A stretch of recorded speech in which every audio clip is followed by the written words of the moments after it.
नमस्कार, आप देख रहे हैं अमेठी टुडे न्यूज। बड़ी खबर अमेठी जनपद से सामने आ रही है, जहां प्रसिद्ध उद्योगपति राजेश मसाला की अमेठी स्थित फैक्ट्री के मध्य की जमीन पर विपक्षी का दावा हुआ खारिज।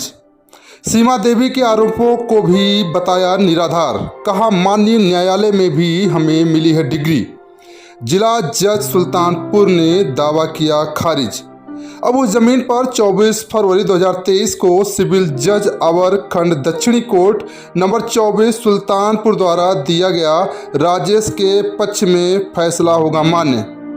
कोर्ट ने माना कि तथ्यों को छुपाकर वादी कोर्ट को कर रहा था गुमराह। 24 फरवरी 2023 के फैसले में स्पष्ट लिखा गया है कि वादी मामले को साबित करने में रहा है असफल। मेहनत के बदौलत लोकप्रियता प्राप्त करने के बजाय ऐसे लोग सिर्फ सस्ती लोकप्रियता हासिल करने के लिए इस तरह के उठाते हैं कदम।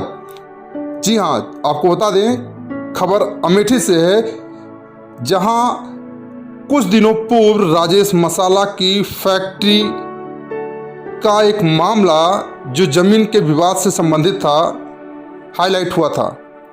झूठ की बुनियाद पर बनाया गया घर बहुत देर तक नहीं ठहरता है। प्रसिद्ध उद्योगपति और जिला पंचायत अध्यक्ष राजेश कुमार अग्रहरी उर्फ राजेश मसाला के अमेठी कस्बे के रायपुर फुलवारी स्थित मसाला फैक्ट्री के बगल की जमीन के विवाद में वादी द्वारा पराजित होने के बावजूद लगातार मुकदमा न्यायालय के समक्ष दायर किया जाता है। सुल्तानपुर दीवानी के सिविल जज अवर खंड न्यायालय से 24 फरवरी 2023 को मुकदमा हारने के बाद विपक्षी द्वारा राधेश्याम बनाम राजेश कुमार का एक मुकदमा जिला जज न्यायालय सुल्तानपुर के न्यायालय में दायर किया गया था, जिसमें स्पष्ट रूप से लिखा गया था कि अवर न्यायाधीश के द्वारा कई बिंदुओं पर विचार नहीं किया गया और निर्णय दे दिया गया है। इस आधार पर उक्त भूखंड के निर्णय पर पुनर्विचार किए जाने की आवश्यकता है, जिस पर जिला जज सुल्तानपुर के द्वारा मुकदमे की सुनवाई की गई और उपलब्ध पत्रावली का पुनः अनुशीलन परिशीलन किया गया, जिसके बाद जिला जज सुल्तानपुर द्वारा इस मुकदमे को यह कहकर खारिज कर दिया गया कि अवर न्यायालय के फैसले में किसी भी प्रकार की कोई अनियमितता नहीं पाई गई है। इस मुकदमे के खारिज होने के बाद अब सिविल जज अवर खंड दक्षिणी सुल्तानपुर कोर्ट नंबर 24 द्वारा 24 फरवरी 2023 को पारित कुल 5 पेज का निर्णय ही मान्य होगा, जो पूरी तरह से उद्योगपति राजेश मसाला अग्रहरी के पक्ष में है। ऐसे में राजेश मसाला ने बताया कि यह लोग तथ्यों को छुपाकर गलत तरीके से मेरे खिलाफ राजनीति कर रहे हैं, जबकि मेरे द्वारा किसी भी रूप में कहीं भी किसी भी के साथ गलत नहीं किया गया है। न्यायालय के द्वारा प्रत्येक बिंदुओं का बारीकी से देखा और सुना गया, इसके बाद यह निर्णय आया है। न्यायालय के प्रत्येक निर्णय का मैं सम्मान के साथ स्वागत करता हूं। अब तो सब दूध का दूध और पानी का पानी हो चुका है। यह लोग सही बातों को छुपाकर गलत तरीके से न्यायालय के समक्ष प्रस्तुत होकर मुझे गलत सिद्ध करना चाहते थे, लेकिन उस पर ऊपर वाले के साथ साथ सक्षम न्यायालय के द्वारा भी इनका संज्ञान लिया गया और मुझे जीत हासिल हुई है। यह जीत मेरी नहीं, यह लोकतंत्र के साथ साथ सच्चाई की जीत है। ऐसे लोगों के लिए सिर्फ मैं एक बात कहना चाहता हूं, जब इन्हें हमारे संविधान और माननीय न्यायालय पर भरोसा नहीं है तो इनका कुछ भी नहीं हो सकता। यह सब सस्ती लोकप्रियता हासिल करने के लिए किया जा रहा है। तो कहीं ना कहीं जिस प्रकार से राजेश मसाला उर्फ राजेश अग्रहरी के ऊपर विभिन्न प्रकार के दबावों के साथ मुकदमेबाजी की जा रही थी, वह निराधार साबित हुई।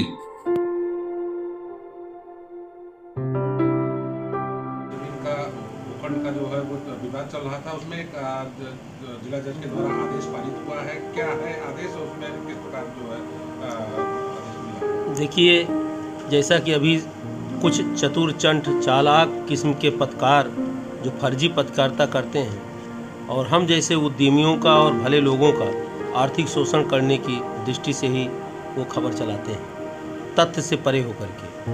मैं आपको बताना चाहता हूं कि राधेश्याम और घनश्याम सोनी के माध्यम से एक खबर चलाई गई कि राजेश मसाला जो उद्यमी हैं, उन्होंने मेरी ज़मीन पर कब्जा कर लिया है। आपको बताना चाहता हूं कि बाद संख्या 808/20 ये सिविल कोर्ट में इन्होंने दायर किया था और चूँकि ये तथ्य से परे थे, इसलिए सिविल कोर्ट में मेरी डिग्री हो गई।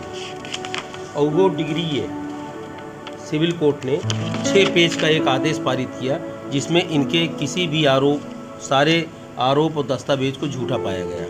उसके बाद उस आदेश के खिलाफ ये डिस्ट्रिक्ट जज के यहाँ गए और डिस्ट्रिक्ट जज ने मामले की सुनवाई की और सुनवाई के उपरांत 6 पेज का एक आदेश पारित किया और मेरे पक्ष में डिग्री दी। और डिस्ट्रिक्ट जज ने सिविल जज के आदेश को सही पाया और ये स्पष्ट लिखा कि सिविल कोर्ट द्वारा कहीं भी किसी भी तरीके की कोई चूक नहीं की गई है और विधि परीक्षण करके जो निर्णय दिया गया वो सही है। तो मैं आप लोगों के माध्यम से ये निवेदन करना चाहता हूँ सरकार से कि योगी सरकार ने अपराधियों और बंदूकधारियों के ऊपर तो अंकुश पा लिया, जो व्यापारियों और भले लोगों का शोषण नहीं कर पा रहे हैं, लेकिन इस तरीके से जो फर्जी पत्रकारिता करते हैं और जो आर्थिक शोषण के नियत से ही गलत तरीके से खबर उछालते हैं, जो ब्रांड वैल्यू को भी घटाता है और व्यक्तिगत मानसिक स्थिति, हमारे पूरे परिवार की मानसिक स्थिति भी इससे डिस्टर्ब हुई।